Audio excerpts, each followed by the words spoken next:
हरीलाल यादव का फिर से कमबैक हो चुका है। होली सॉन्ग आ गया है टी सीरीज कंपनी से और सबसे बेहतरीन गाना है जिसका नाम है रो पिलाइए भौजी। यह गाना सुनने के बाद एक ब्लॉकबस्टर साबित होता है यह गाना और एक बेहतरीन गाना है और सबसे बेहतरीन इसमें कॉमेडी है और बहुत अच्छा गाना है।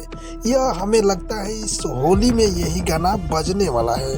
खेसारी लाल यादव का यह गाना कमबैक हो चुका है और सबसे बेहतरीन गाना है।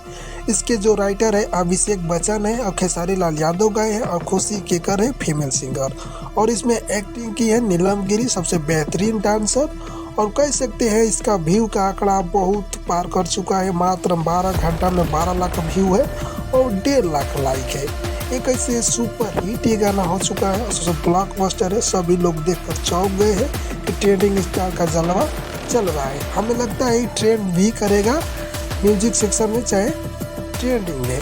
जानते हैं खेसारी लाल यादव का जब गाना आता है तो ट्रेंडिंग में तो जाता ही जाता है।